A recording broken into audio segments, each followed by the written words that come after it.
පිටිපස්ස ගැන දන්නේ නැහැ. අපි තොරණක් පිටිපස්සට ආව බලන්න. අපි තොරණ ගැන විස්තරය අහලා බලමු. තනිකර වයර් ගොඩක් තියෙන්නේ. මේ තොරණේ බල්බ් කීයක් විතර තියනවද? බල්බ් 35000කට වැඩිය තියෙනවා.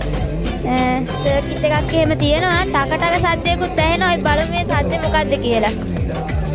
මේකෙන් තමයි අර පත් වෙනකොට තමයි මෙතන මේ ස්පාර්ක් වෙන මේ එක තමයි ඔය මේ සද්ද ඇහෙන ටික ටික ගාලා සද්ද ඇහෙන්නේ. මේක පෙන්නන්නේ මේ බල්බ් එක ඕෆ් වුණොත් මේ රිලේ කෑල්ලක් පිච්චිලා තියෙන්නේ.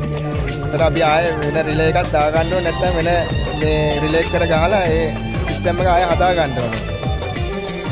ඒ ටික තමයි ඊට අමතරව තව තියෙනවා මේ උඩ අපි එල්ලලා තියෙන ඒ ටික. මෙතන පොඩ්ඩයි තියෙන්නේ. ඊටු ටික තොරණෙම එල්ලලා තියෙන්නේ.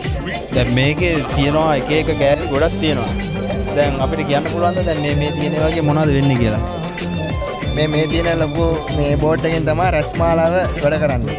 රස්මාලාව මේවා ඉන්නේ මේකේ. කොන්ට්‍රෝල් කරන සම්පූර්ණ මෙතනින් තමයි. ඊට අමතරව මේ පොඩි දෙකක් තියෙන දෙකෙන් තමයි මේ යටින් යනවා මේ හැසල් එකක්. ඒකයි. එතකොට මේ පැත්තකින් යනවා දියරැල්ල වගේ. ඒ දියරැල්ලයි දෙක ඉන්නේ මේ දෙකෙන් තමයි.